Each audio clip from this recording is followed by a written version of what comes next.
अरे श्रीमती जी कुछ तो सस्ता लो। नहीं श्रीमान जी, सब बढ़िया लो। इसमें क्या खास बात है? थोड़े में ज्यादा स्वाद, यही तो है इसकी खास बात। क्या स्वाद है? अरे मेरे राजा, सबका राजा आरती और मसाला। अब छोलिया हो या लोबिया, सफेद चने या काले चने, सब कुछ मजेदार बने। नमस्कार, मैं हूं पुष्कर चौहान और आप देख रहे हैं बड़ी खबर। बड़ी खबर में चर्चा एक मीटिंग की, एक सभा की। मंगलवार को एक तस्वीर सामने आई जिसमें अखिलेश यादव अपने लोकसभा और राज्यसभा के कई सांसदों के साथ एक मस्जिद के अंदर बैठे हैं और उस मस्जिद के इमाम भी समाजवादी पार्टी के लोकसभा की से सांसद हैं, रामपुर सीट से। मोहबिल्ला नदवी की बात कर रहा हूं। जिस शाही मस्जिद के वो इमाम थे वहीं पर जलसा लगा और पहले तो ये जब तस्वीर आई तो बवाल नहीं कटा, लेकिन धीरे धीरे धीरे वो इतना बड़ा हो गया शाम के बाद, कल से और आज तक, अब वो नमाजवादी पार्टी भी हो चुकी है और समाजवादी पार्टी अखिलेश यादव ने खुद इस पर डटकर मोर्चा संभाला। ये आप लोग देख रहे हैं। लेकिन अखिलेश की क्या स्ट्रेटजी है आप ये देखिए कि कल ही इकरा हसन लोकसभा सांसद वो शिव भक्तों को खाना खिला रही थी। बीजेपी हिंदू मुसलमान करने में जुटी थी और अखिलेश स्ट्रेटजी बना रहे हैं क्या 27 के लिए। पहले ये रिपोर्ट देखिए और इस पर चर्चा करेंगे। हमारे साथ वरिष्ठ पत्रकार सुनील कौशिक जी रहेंगे और एक और गेस्ट हमारे साथ जुड़ेंगे, रिजवी जी, जिनसे समझेंगे कि मस्जिद के अंदर इस तरीके की मीटिंग कैसी होती है और उनका जो ऐलान है कि अब इस पे माफी मांगनी चाहिए मोहबिल्ला नदवी, उस पर क्या कहना है, इन सब पर चर्चा करेंगे। लेकिन पहले ये रिपोर्ट।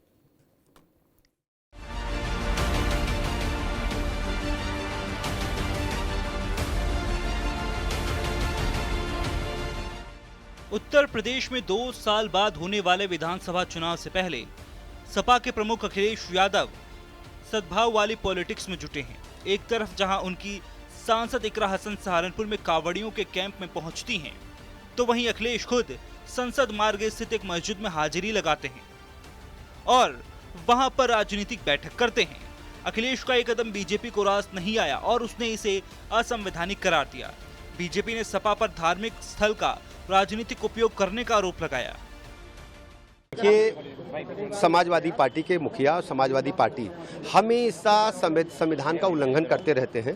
भारतीय संविधान स्पष्ट कहता है कि राजनीतिक कार्यों के लिए हम धर्म का इस्तेमाल नहीं करेंगे और उनका संविधान पर कोई भरोसा नहीं है। हमेशा वो नमाजवादी बने रहते हैं और वही उन्होंने आगे बढ़ाने का काम किया है।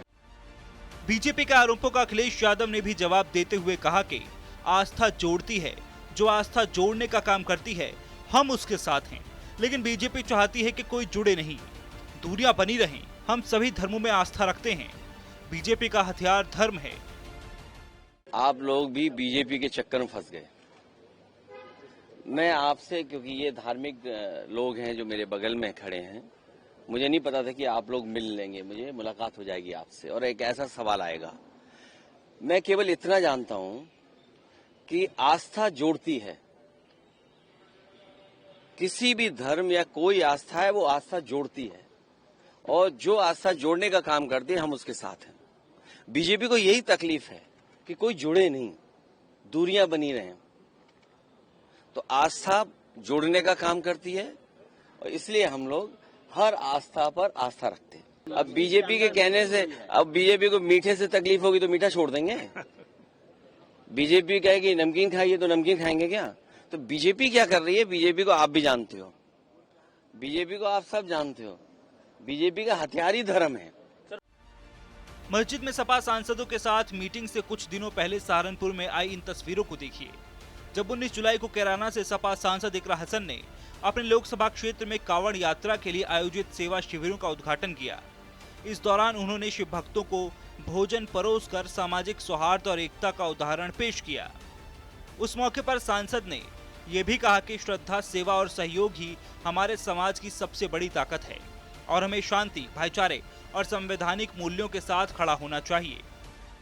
है कि हमें आपके बीच में आने का मौका मिला। मैं आपका बस दिल से धन्यवाद देना चाहती हूँ और हमारे देश की संस्कृति इसी तरह प्यार और अमन के साथ आगे बढ़ती रहे, यही हमारी कामना है। सपा सांसद इकरा हसन ने इस कदम की कांवड़ियों की सेवा में जुटे स्वयंसेवकों की भी सराहना की।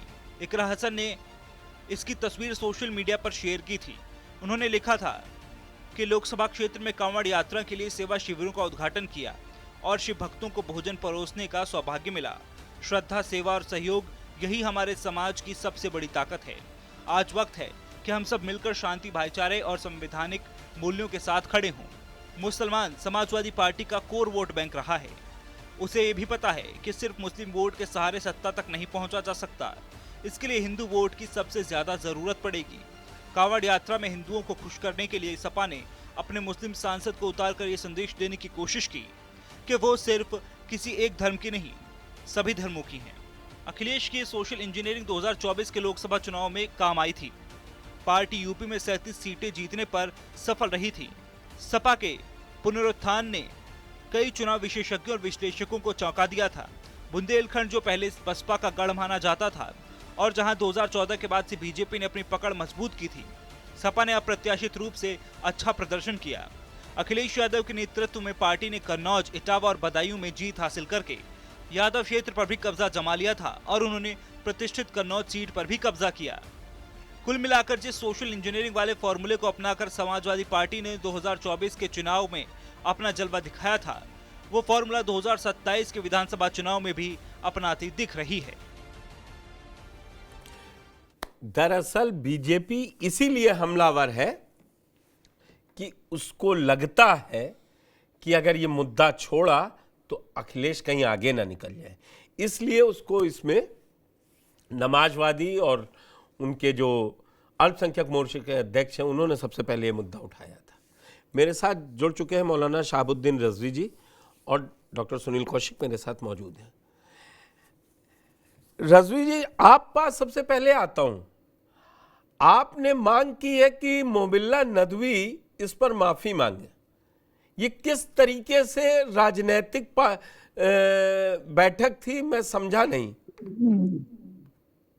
देखिए मोहतरम, मस्जिद जो है वो खुदा का घर है और वो किसी बंदे का घर नहीं है। और जो मस्जिद के इमाम हैं उनका भी घर नहीं है, जो नमाज पढ़ने जाते हैं उनका भी घर नहीं है।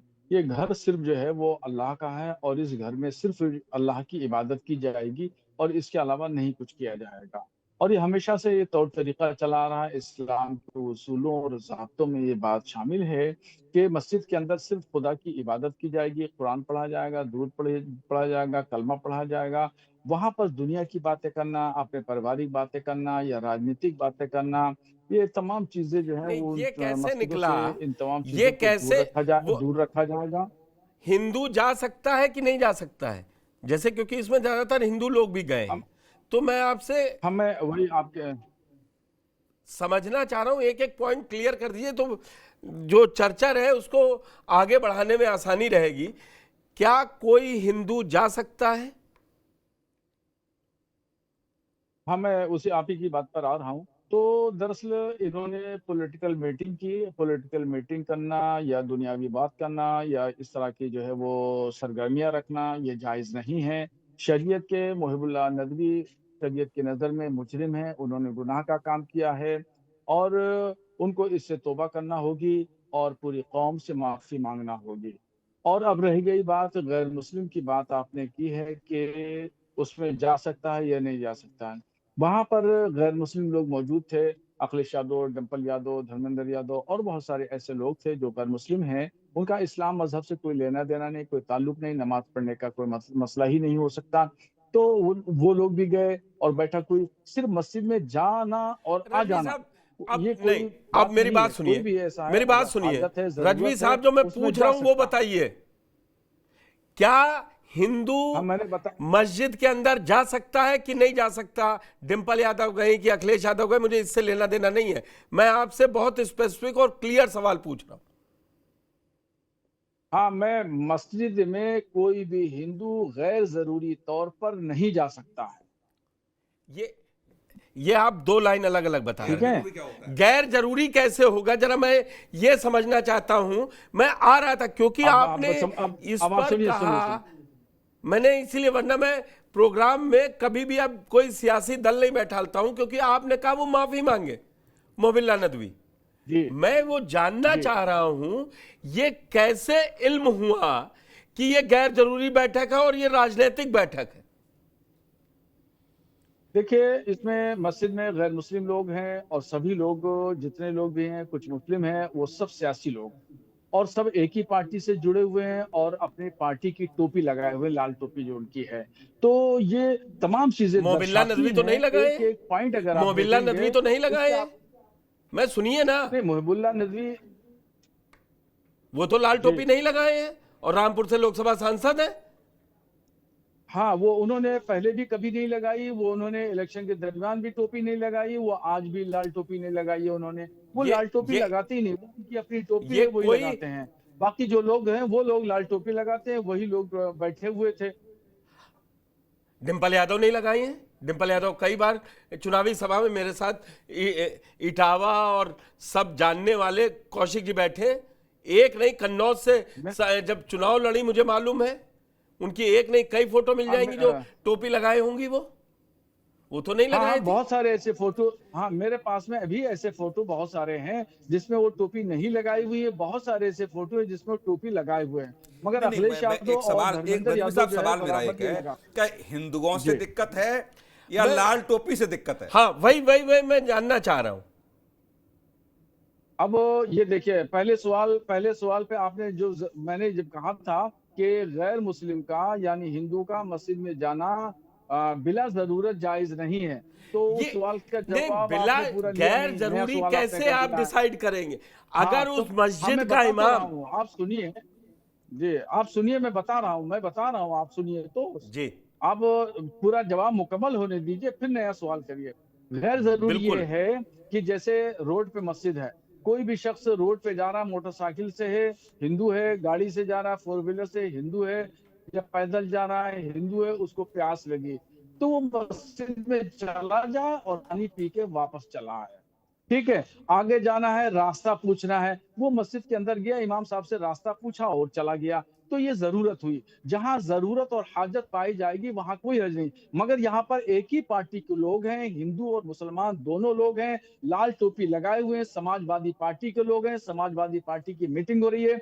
जो मेंबर पार्लियामेंट मौलाना मोहिबुल्ला नदवी हैं वो भी रामपुर से लोकसभा मेंबर हैं, तो इसलिए जाहिर है, स्पष्ट है कि वो समाजवादी पार्टी की मीटिंग कर रहे हैं और मस्जिद में मजहबी घर है, बरेली में है, सुनिए है, इस अब मेरी सुनिए, मैंने ये सुन लिया आपसे, बरेली में बैठे हैं ना आप, याद दिलाओ 77 का चुनाव हारने के बाद तत्कालीन प्रधानमंत्री हार चुकी थी चुनाव और गई थी बरेली में, हाथ का पंजा चुनाव निशान उसी मस्जिद में जो बरेली की सबसे बड़ी मस्जिद है। एक नहीं, अकबर अहमद डंपी से लेके, मैं बता तो रहा हूं, बताइए। अकबर अहमद डंपी 15 लाख की आबादी है शहर की, 15 लाख की आबादी है और 40 लाख की आबादी तो पूरे जिले की। अरे हम कह रहे हैं आप लोग सियासत करते हैं, अपने हिसाब से करते हैं। सुनिए, वही कह रहा हूं, बरेली में जब चुनाव हार गई इंदिरा गांधी, मैं कोई सही बात कर रहा हूं, तो उसको आप सियासत का नाम दे रहे हैं। मैंने तो एग्जैक्ट मैंने मजहबी बात, अरे मैं आपको बता रहा हूं, आप लोगों ने कभी मजहबी नहीं कहा, कभी मजहबी नहीं कहा। तो आप संतोष गंगवार जो आज गवर्नर है झारखंड के, उन्होंने कई बैठकें की मस्जिद के अंदर। मैं पूरी तैयारी के साथ आया हूँ, तारीखों को बताऊंगा।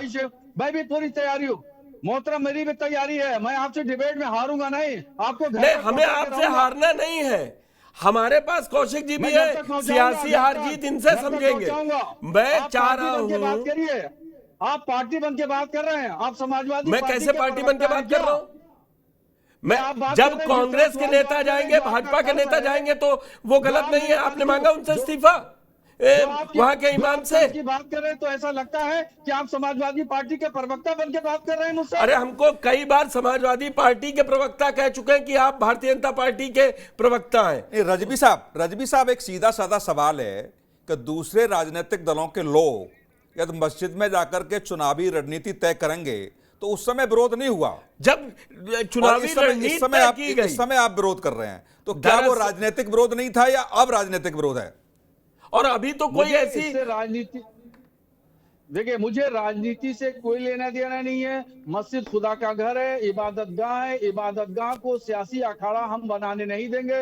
मुहिबुल्लाह नदवी को वहां से हटा के रखेंगे। मुहिबुल्लाह नदवी को तौबा करना पड़ेगी, बिल्कुल हटाइए, कौम से माफी मांगना पड़ेगी, माफी बिल्कुल मांगे, कौम से माफी मांगना पड़ेगी। लेकिन मैं ना समाजवादी पार्टी का आदमी हूँ और न मैं भाजपा का आदमी हूँ, न मैं कांग्रेस का हूँ। मेरा किसी भी सियासी पार्टी से कोई लेना देना नहीं, कोई वास्ता नहीं। खत्म हो गई आपकी बात।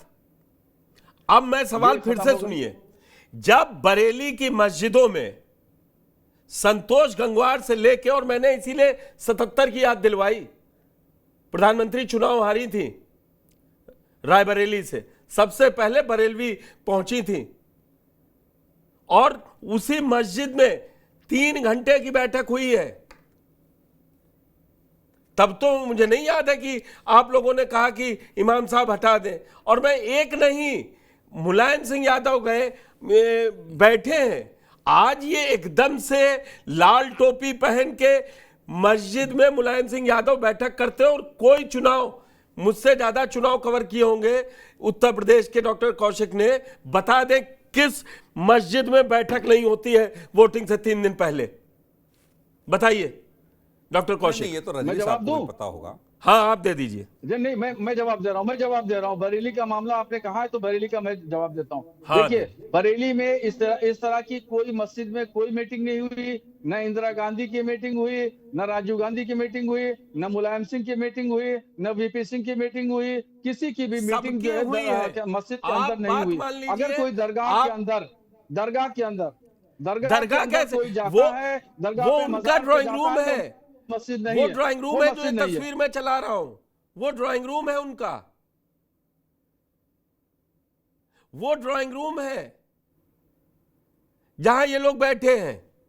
बात अलग है, मस्जिद की बात अलग है। ड्राइंग रूम एक घर है, आदमी का पर्टिकुलर व्यक्ति का वो घर हो सकता है, दरगाह एक मजार हो सकती है, ठीक है, मगर मस्जिद जो है वो खुदा का घर है, वो किसी बंदे का घर नहीं है। हम बात कर रहे हैं मस्जिद की। आपकी आज डिबेट मस्जिद पर है कि मस्जिद के अंदर ये समाजवादी पार्टी की मीटिंग की डिबेट है, वो दरगाह पे और ड्राइंग रूम की डिबेट पे नहीं है आधारित। और मैं कह रहा हूं वो मस्जिद की बात कर रहे हैं, उसका आपके पास में कोई प्रूफ नहीं है। रजवी जी, मैं आपको कह रहा हूं ना कि आप ये कह रहे हैं ये राजनीतिक बैठक है। हाँ, बिल्कुल केवल सियासी लोग हैं, उनका एक चुनाव लड़े, वो जीते, वो बैठे हैं, अपनी पार्टी के लोगों को बुलाया, वहां मिलने नहीं जा सकते मोबिल्ला नदवी से। वहां से कोई ऐलान किया गया कि 27 का चुनाव या धनखड़ जी के लिए कुछ करना है, कोई किसी ने प्रेस को ब्रीफ किया?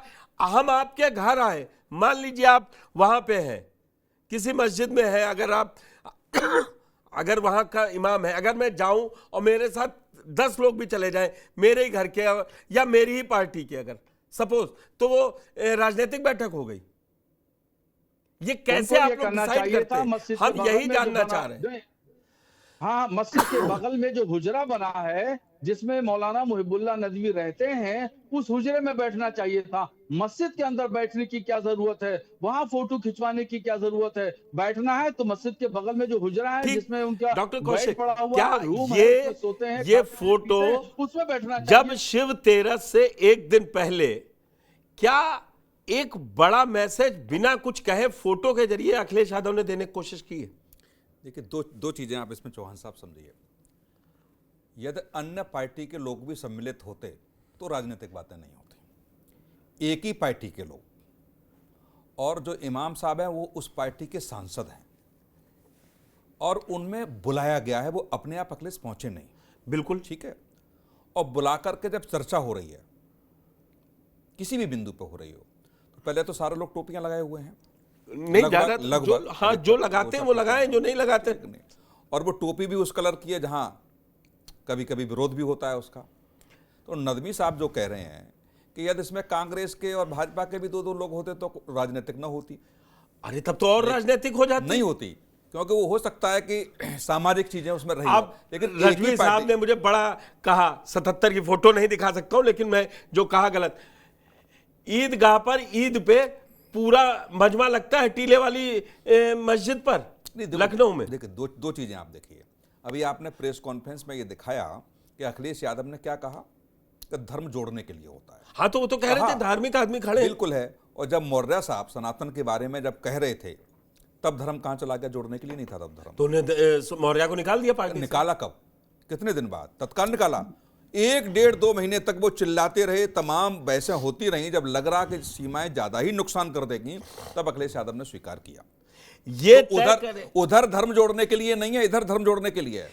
ये एक अलग बहस हो सकती है। मैं कह रहा हूं आप किसी धर्म ये के कैसे ये कैसे कोई डिसाइड कर लिया कि 10 जिसके जानने वाले सांसद हैं उसके सब सांसद साथी अगर वो बैठ गए तो वहां से राजनीतिक कोई एजेंडा तैयार हो। नहीं, देखो ये तो नदवी साहब बताएंगे कि उनका धर्म क्या कहता है, इस पे मैं नहीं कह सकता।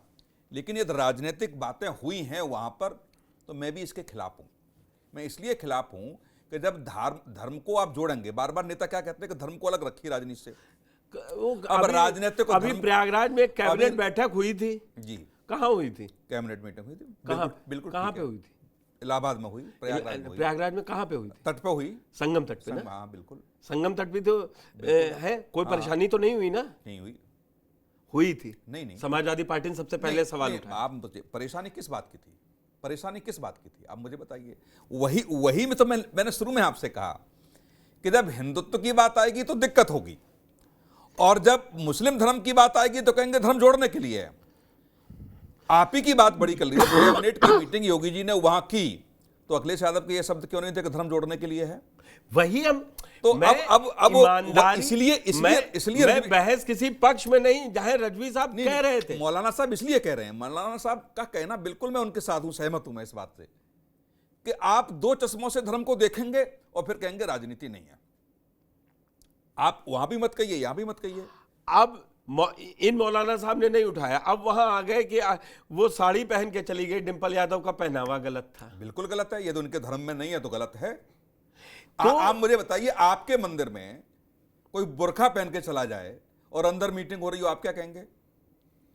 फर्क पड़ेगा ना। देखो राजनीति ना हो, लेकिन धर्म के लोग जानकार जो होंगे वो कहेंगे किसी उद्देश्य के साथ तो नहीं आया। उन्होंने कहा देखो पानी पीने के लिए आ जाए कोई आपत्ति नहीं है, रास्ता पूछने के लिए कोई आपत्ति नहीं है। ये डिसाइड कौन करेगा ना क्या कि पानी पीने के लिए आए थे कि राजनीति? मैं कह तो रहा हूं, आपने भी उस बात को माना। चुनाव जहां हो उस जिले में 3 दिन पहले बैठक में क्या होता है, मैं स्पेसिफिक दिन भी बोल दूंगा। मुझे आप जानते, मैं इन सब में कतई गुरेज नहीं करता। मैं आपकी बिल्कुल बात से सहमत हूं, 77 की बात से सहमत हूं मैं। लेकिन अब जहां विरोध हो रहा है, जहां धर्म के व्यवस्था में वो नहीं है, तो क्या मौलाना साहब नहीं बोले? नहीं, मौलाना साहब ने तो बोला। हो सकता है उस समय मौलाना साहब ने किसी ने बोला हो बरेली में 77 में, ध्यान न दिया गया हो। कोई नहीं बोलता है। बिल्कुल बोला हो। कोई बैठक में अब इलेक्ट्रॉनिक मीडिया का जमाना है। हाँ। तब 4 अखबार हुआ करते थे, छपा होगा, हो सकता ना हो। लेकिन क्या मौलाना साहब के अलावा और भी मौलाना बोल रहे हैं क्या?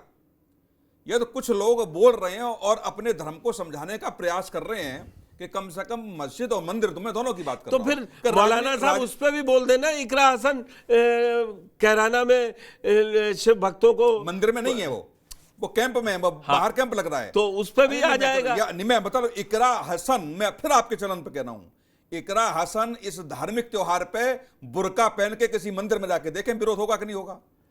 बुर्का पहन के जाएं और मुस्लिम भक्तों की व्यवस्था करें, देखिए विरोध होता है कि नहीं होता है। बताएं। ये सब कुछ चीजें आस्था से जुड़ी हुई हैं, वो दोनों तरफ है, सनातन में भी है और मुस्लिम धर्म में भी है। बोलिए। तो उन दोनों धर्मों का सम्मान तो ठीक है। मौलाना साहब से इस बात की समझ ले लेते जी। देखिए, कौशल जी ने जो अभी जो बात कही बिल्कुल दुरुस्त है। अगर इकरा हसन बुर्का पहन के मंदिर में जाएंगी तो सवाल खड़ा होगा। ऐसे ही मस्जिद में कोई हिंदू औरत साड़ी पहन के आएगी तो सवाल खड़ा होगा। इकरा हसन ने अभी जो कुछ कहा, जैसा आप पूछ रहे थे, तो इकरा हसन हिंदुओं में साड़ी पहनी जाती है, बुर्का पहन के तो जाएंगी नहीं। तब तो और राजनीति हो जाएगी। अभी तो नमाजवादी बोले गए।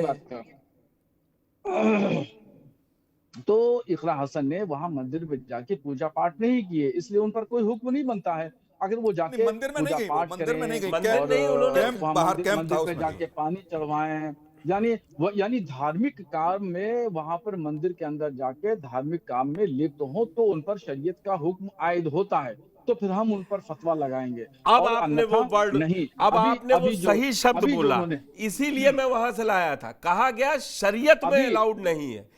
अभी तक तो हाँ, यही बता शरीयत में रही allowed थी नहीं। भाजपा, मैं नाम लेके कह रहा हूं कि इस देश में देश का कानून चलेगा, शरीयत का नहीं।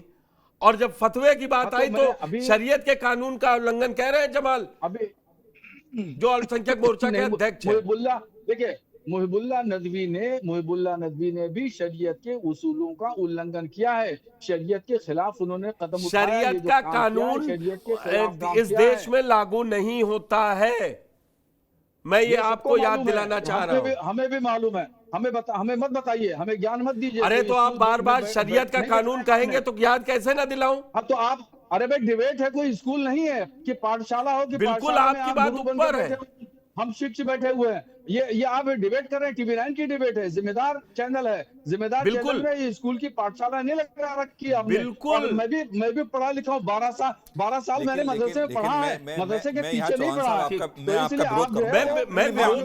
मेरी बात का विरोध कीजिए, मुझे कोई, मैं पूछ रहा हूँ, विरोध करूंगा, मैं राजवीर जी से ही पूछ रहा हूँ। देश संविधान से चलता, हाँ, या देश संविधान से चल रहा है, तो इकरा हसन को बुर्का पहन के भिजवाइए। कहाँ? किसी मंदिर में, पता चल जाएगा देश संविधान से चलता है। मैं क्या इकरा, मैं भारतीय, आप तो ना मैं भाजपा का प्रवक्ता हूं, ना समाजवादी पार्टी का, ना बहुजन समाज पार्टी और कांग्रेस का। देश संविधान से चलता है। मैं ये कहता हूं कि धार्मिक लोग, आप कोई कमेंट करें ठीक है, धार्मिक लोग देख के, समय देख के विरोद और उसकी पॉलिटिक्स चेंज करेंगे। दो चीजें आप समझे, देश वो नहीं चलेगा। जिसकी सत्ता है उसके साथ खड़े होगा, जो विपक्ष में है उसके विरोध में। मैंने एग्जाम्पल इसलिए दिए थे। देश संविधान से चलता है, हम संविधान के हिसाब से इस देश में काम करते हैं, लेकिन हमारी भी धार्मिक भावनाएं हैं। बिल्कुल, उसका सम्मान किया जाना चाहिए। धार्मिक भावनाओं का उल्लंघन नहीं हो सकता। अगर धार्मिक भावनाओं का उल्लंघन हुआ है तो फिर उसको उस तरीके से लिया जाए। इसमें तो सियासत देखी जा रही है। सियासत क्यों, जब उनके धर्म में ये है कि टोपी लगा के नहीं जा सकते, साड़ी पहन के नहीं जा सकते, यदि है तो वो विरोध कर रहे हैं। यही तो लोकतंत्र है। अब आप इसमें पार्टियों में और राजनीतिक ये बोला, और मैं माफी के साथ आपसे समझना चाहता हूं, बोले जब ईदगाह मतलब मस्जिद के अंदर नमाज हो रही होती है, उसी समय के लिए वो जगह है। बाकी ऐसा नहीं है कि वहां कोई टोपी पहन के चला जाए या जिस तरीके के कपड़े साड़ी पहन के डिंपल यादव गई है वो गलत है। मैं समझना चाहता हूं ये है, उस समय नमाज का वक्त था, यही मैं समझना चाह रहा हूं। बल्कि हाँ, देखिए मस्जिद जो है वो मस्जिद है, वो जैसे जब से मस्जिद बन गई है और नमाज हो रही है तो वो मस्जिद है, उसमें अपने उसूल हैं इस्लाम के उसूल को जो अपनाने वाला है वो ही तौर तरीकों से जाएगा, इस तरीके से नहीं जाएगा जिस तरीके से मुहिबुल्लाह नदवी ने वहां मीटिंग कर दी और सबको बिठा दिया। ये गलत किया है, इस्लामी उसूलों के खिलाफ किया। और अगर हम जो है हम अपने अनुयायियों को और मुसलमान तरीके से मुसलमानों को अच्छाई की बात बता रहे हैं, बुराई से हम रोक रहे हैं, तो ये राजनीति नहीं है। जिसको आप राजनीति बार बार राजनीति कह रहे हैं, ये राजनीति नहीं है। हमने तो राजनीति की बात ही नहीं की, हमने बीजेपी की बात नहीं की, हमने कांग्रेस की बात नहीं, हम तो कोई बात ही नहीं कर रहे हैं। हम तो सीधे अपने इस्लाम के जो उसूल है उनकी बात कर रहे हैं कि मुसलमान इन तमाम चीजों से सख्त नाराज है और इन तमाम चीजों को पसंद नहीं करता। इस्लामी उसूलों के खिलाफ उन्होंने काम किया मौलाना मुहिबुल्लाह नदवी ने। मैं तो अखिलेश यादव को भी कुछ नहीं कह रहा हूँ कि अखिलेश यादव को भी मुजरिम नहीं मान रहा हूँ, मुजरिम तो मौलाना मुहिबुल्लाह नदवी को भी मान रहा हूँ कि उन्होंने क्यों बुलाया, उन्होंने उलेमा काउंसिल अब क्या करने जा रही है, पंचायत मस्जिद के अंदर क्यों की।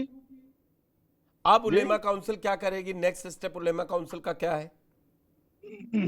अभी हम इंतजार कर रहे हैं, उसके बाद में हम उनको नोटिस इशू करेंगे और उसके बाद में अगर वो इसके बावजूद भी वो तौबा नहीं करते हैं, माफी नहीं मांगते हैं, तो फिर मस्जिद कमेटी के जो जिम्मेदारान हैं उनसे उलमाए कराम तकरीबन 250 उलमाए कराम मिलेंगे, मुलाकात करेंगे और इनसे तौबा और माफी का मुतालबा हमारा जारी रहेगा। अगर कर लेते हैं तो ठीक, और नहीं करते हैं तो फिर उनको मस्जिद से बर्खास्त किया जाएगा। एक बात मैं रजवी साहब आपसे समझना चाहता हूं कि मुहिबुल्लाह नदवी ऐसा तो नहीं है इस मस्जिद में ये आएगा कि बरेलवी वालों ने फतवा जारी किया है, देवबंदी ने नहीं जारी किया है, वो बताए कि मैं देवबंदी उससे हूं इमाम। मैं ये समझना चाह रहा हूं और दर्शक भी समझ लें।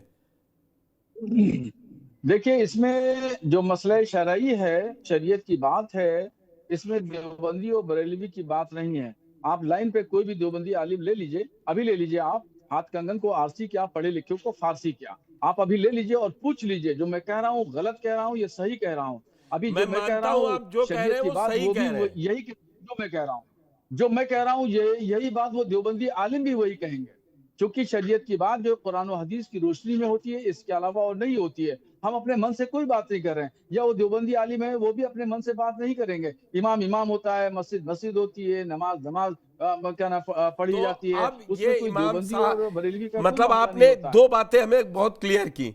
एक तो इसमें समाजवादी पार्टी के नेताओं की कोई गलती नहीं है, वो बैठ गए जाके, इसकी पूरी गलती मोबिल्ला नदवी पे है जो इमाम थे उस समय वहां के। उन्होंने क्यों बुलाया, वही मुजरिम है। उन्होंने क्यों बुलाया, यही मुजरिम है आप कहिए।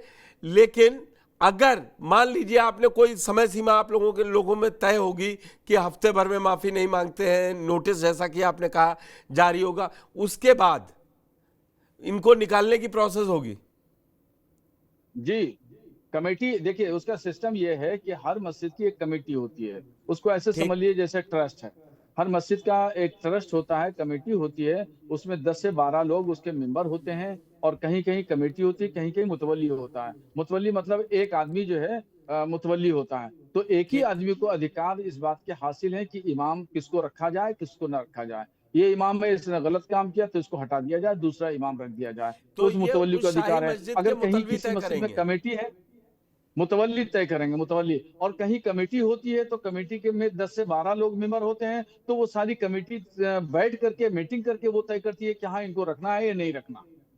तो ये कुल मिला के धार्मिक मसला है, इसमें किसी राजनीतिक दल को कोई चश्मा नहीं लगा के देखना चाहिए। अब चश्मा लगाने वाले तो लगाते ही हैं और लगाएंगे। मैं आपकी बात नहीं कर रहा हूं, मतलब ये कुल मिला के धर्म की कायदों का उल्लंघन है। मैं रूल भी नहीं कह रहा हूं, कायदों का उल्लंघन कहेंगे ना। जी सुनील कौशिक जी, अब मैं सियासी सवाल करता हूं आपसे। मैंने 2 तस्वीरें दिखाई अपनी रिपोर्ट में, वहां वो कावड़ बांट रहे हैं और यहां पर ये बैठे। आज बीजेपी ने यह भी सवाल उठाया कि छांगुर बाबा पे आवाज नहीं निकल रही है और वो एकजुट होके दिखाना चाह रहे हैं। मुझे ये बताइए कि अगर अखिलेश यादव का ये पोजीशनिंग रही, और अभी जैसा कि आपने विरोध भी किया कि वो उनको हिंदुओं से नफरत हो जाती है या वहाँ पे धर्म नहीं दिखता है, लेकिन ये जिस तरीके की ये तस्वीरें वो आ रही हैं उनका, दोनों का आप देखिए, पश्चिम में वो इकरा हसन लगातार ये काम कर रही हैं, पूरा जो 13-14 दिन से चल रहा है कांवड़, तो ये तो एक तरीके से लाइन सीधी चल रही है। उनकी सियासी लाइन को हम समझना चाहते हैं। अब इस पर धर्म वाला एंगल छोड़ देते हैं, आप भी उस पर अपनी राय रख चुके हो और रजवी साहब भी रख चुके हैं। नहीं, देखो, राजनीतिक संदेश तस्वीरों के माध्यम से दिए जाते हैं, ठीक, ये इसमें कोई दो राय नहीं है हमेशा। अब इन तस्वीरों से कितने लोग सहमत होंगे, असहमत होंगे, ये तो नतीजे आएंगे तब पता चलेगा, या कितना समर्थन क्षेत्र में चलता है। लेकिन हाँ, ये जरूर है कि राजनीतिक दल के, कोई भी राजनीतिक दल हो, यदि इस तरीके की तस्वीरें सामने लाने का प्रयास करते हैं, कूटनीतिक तरीके से मानिए आप, हो सकता है अखिलेश जी ने कह दिया होगा हमको वहाँ बुलाइएगा, ठीक, आप बुलाएंगे, वो सब चीज़ें पर्दे के पीछे की चीज़ें। लेकिन हाँ, ये बिल्कुल है कि इन तस्वीर के राजनीतिक मायने हैं, ठीक, इसीलिए भाजपा विरोध कर रही है। नहीं, बिल्कुल, इस विरोध क्या कर रही है, किसी ऐसे, भारतीय जनता पार्टी ने विरोध किया है ना, किसी धर्माचार का विरोध तो नहीं आया ना। अब भारतीय जनता पार्टी ये संदेश का मस्जिद में जाकर के समाजवादी पार्टी के लोग चाहे कैसी भी चर्चा कर रहे हो, इसका वीडियो तो अभी नहीं आया, लेकिन लग तो यही रहा है कि राजनीतिक बातें हो रही होगी वहां पे। ठीक, अब कोई वीडियो आए उसमें कहे कि साहब धर्म से संबंधित बातें हो रही हैं, वो वीडियो आ गया जिसमें ये बात, कोई बात ही नहीं हो रही हो, मिलने जुलने की बात हो रही है। देखो, जो तस्वीर आप देख रहे हैं इसको पत्रकारों की नजर से आप देखिए। मैं बिल्कुल देख रहा हूँ, यदि आप, ये बिल्कुल फोटो खिंचाया गया है और इसके राजनीतिक संदेश है कि बीच में उन बैठाल करके अखिलेश यादव पार्टी के राष्ट्रीय अध्यक्ष। तो ये आजम खान को तो संदेश नहीं है। मैं तो अब सीधा मैं पूछ लिया आपसे किसको संदेश है, लेकिन हाँ संदेश है, इसको मानना पड़ेगा। और 2027 में ऐसी तस्वीरों को मायने होते हैं, जैसे एक राशन का आपने कहा कि जाकर के वो हिंदुओं के बीच गई हैं, सिर्फ भक्तों के लिए उन्होंने जो भी शब्द उपयोग किए हैं या जो सेवा भाव वहाँ दिखाया है, निश्चित तौर से इसका प्रभाव पड़ेगा। लेकिन क्या 2027 के चुनाव तक रह पाएगा? क्या भारतीय जनता पार्टी की तरफ से ऐसा खंडन किया जाएगा जिससे भारतीय जनता पार्टी की बातों से लोग सहमत हों, या समाजवादी पार्टी जो क्रियाकलाप कर रही है, जो राजनीतिक संदेश देना चाह रही है, उससे लोग सहमत होंगे? ये भी भविष्य के घर। एक बात तो मानिए ना, ये उत्तर प्रदेश में मुसलमान वोटर अभी तक पिछले 3-4 चुनाव से ये तो तय है ना, हिंदू मिला कि नहीं मिला उस पर चर्चा अलग हो सकती है। कम से कम 85 से 91% CSDS का आंकड़ा तो कहता है कि अखिलेश के साथ है। देखिए बहुत जगह आप देखिए, गडकरी के लोकसभा चुनाव में आप देखिए, मुस्लिम मैं कह रहा हूं उत्तर प्रदेश में, उत्तर प्रदेश में आप देख लीजिए। हाँ। क्या अटल बिहारी वाजपेयी या अभी राजनाथ सिंह वहां से सांसद हैं, क्या मुसलमानों का वोट नहीं मिलता? क्या मुसलमानों के बीच नहीं जाते वो लोग? की बात जो मैं कह रहा हूं, मैं वही कह रहा हूं। हाँ। तो ये संदेश कितना है, ये तो सही है कि आज की डेट में मुसलमान साथ है समाजवादी पार्टी के। क्या इस और ऐसे के बाद बनने गए थे चौबे और दूबे बन के लौट आए, जो कहावत है? नहीं, देखो जैसे हम लोग चर्चा कर रहे हैं, अखिलेश यादव भी यही चाहते होंगे कि चर्चा हो इसमें, बस ठीक। और भारतीय जनता पार्टी भी चाहती है कि चर्चा हो इस मुद्दे पर, और लोग कम से कम डिसाइड करें कौन किसके साथ खड़ा है। हिंदू मुस्लिम बना रहे? नहीं, हिंदू मुस्लिम नहीं बना। आप राजनीतिक, जब आपने चर्चा की है तो हिंदू मुस्लिम राजनीतिक लाभ तो लेंगे ही। वो मैंने क्या कहा कि अभी अखिलेश यादव ने प्रेस कॉन्फ्रेंस में यह कहा कि धर्म जोड़ने के लिए होता है, बिल्कुल सहमत हैं सारे लोग। लेकिन सनातन धर्म के खिलाफ, सनातन पुस्तकों को जलाने का जब काम होता है, रामायण को जलाने का काम होता है, और जब आप पीडीए की बात करते हैं तब वहां धर्म की बात नहीं करते। आप उस समय कहते हैं कि भारतीय जनता पार्टी धर्म की बात करती है, और यहां आप कह रहे हैं धर्म जोड़ने के लिए होता है, और वहां कहते हैं कि धर्म तोड़ने के लिए है वहां। तो ये कम से कम अखिलेश यादव को डिसाइड करना पड़ेगा कि आप किस लाइन पे चलना चाहते हैं। क्या सनातन धर्म जोड़ता नहीं, या मुस्लिम धर्म सिर्फ जोड़ता है? ये मुझे लगता है अखिलेश यादव को स्पष्ट करना पड़ेगा। अखिलेश यादव को स्पष्ट करना पड़ेगा। रजवी साहब, आप इसमें क्या देखते हैं कि वैसे तो आपकी इच्छा है अगर आप इस राजनीतिक सवाल पर अपना जवाब दें, ये जो तस्वीरें आई, कहाँ वो अखिलेश यादव एकजुट दिखाना चाह रहे थे कि हम मुस्लिमों के साथ खड़े हैं, कोई जो कह रहे हैं कि धर्म जोड़ना सिखाता है वो बीजेपी बांट रही है, आपको लग रहा है इसका नेगेटिव असर पड़ जाएगा उन पर कुछ? नहीं, मैं देखिए, मैं ये सियासी सवाल है और सियासी में जवाब दे रहा हूँ। दरअसल अखिलेश यादव ये नहीं दिखाना चाह रहे हैं जो आप कह रहे हैं। अखिलेश यादव इस फोटो के जरिए 2-3 बातें स्पष्ट करना चाहते हैं। वो स्पष्ट करना चाहते हैं आजम खां के मामले में। आजम खां से वो छुटकारा चाहते हैं और काफी हद तक उनको छुटकारा मिल चुका है, क्योंकि आजम खां जब जाते हैं या उठते थे बैठते थे तो आजम खां के पैर छूना पड़ते थे। अब आजम खां जेल में है, अब वो उनसे छुटकारा मिल चुका है।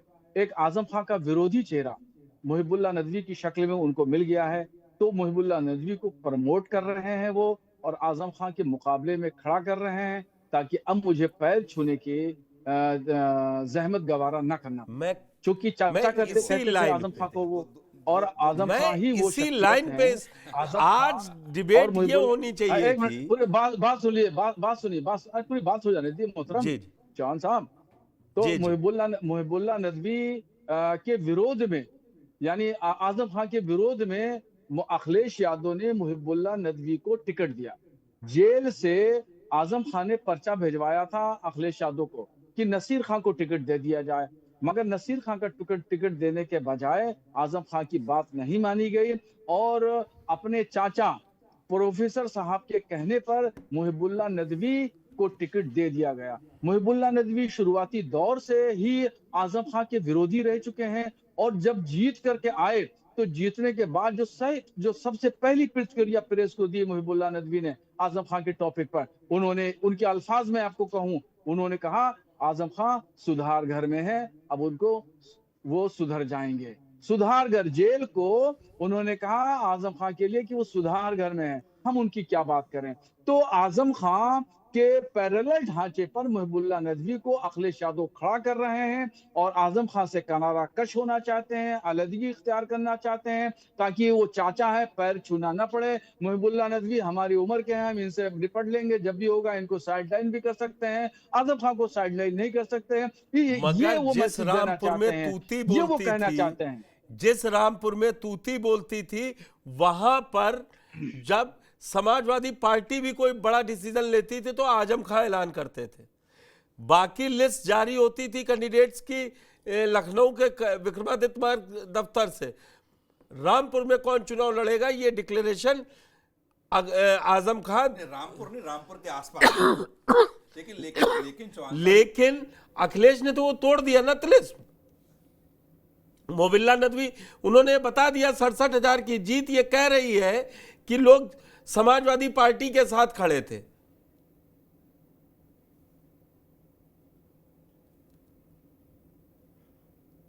रजवी साहब, तो अब तो मोबिल्ला नदवी तो वहां इस्टेब्लिश हुए 1 साल हो गया कि वो चुनाव जीत गए, और आपने बताया कि कितने शब्दों से उनका स्वागत किया। ये अलग बात है, बाद में घर भी गए थे, ये अलग बात है। नहीं, वो तो मजबूरन घर इसलिए गए थे कि उस दिन अखिलेश यादव खुद आए थे और अखिलेश यादव के साथ में मजबूरी थी घर जाना, वरना वो कतन जिंदगी भर अकेले होते तो नहीं जाते। और मैं ये लड़ाई कहीं और खुलेगी कौशिक की। मेरे चौहान साहब आपने एक गलती कर दी इस डिबेट में। अच्छा, हाँ। चलिए आप ये राजनीतिक सवाल सबसे पहले आपको करना। नहीं, मैं अपना ये मेरा अधिकार रहने दीजिए। नहीं, तो ये जो आप लोगों को सूट करे, जो एंगल आप लास्ट में मौलाना साहब से खुलवाई दिया अब ये लड़ाई वहां से बढ़ेगी ना। अब मोबिल्ला नदवी की लड़ाई रामपुर जाएगी। रामपुर के इमाम लोग जो उस कमेटी में आएंगे वो कहेंगे ये दिल्ली से हटाया जाए। रजवी साहब, आप हमारे साथ जुड़े बड़ी खबर में, आपका बहुत बहुत धन्यवाद। और डॉक्टर कौशिक, आपका भी बहुत बहुत धन्यवाद। थोड़े में ज्यादा स्वाद यही तो है इसकी खास बात। वाओ मम्मा, क्या स्वाद है। अरे मेरे राजा, दादी के हाथों का जादू और खुशबू से महकता घर, माँ की मुस्कुराहट और खाने की सुगंध। MDH गरम मसाला, क्योंकि हर रिश्ता है स्वाद से जुड़ा।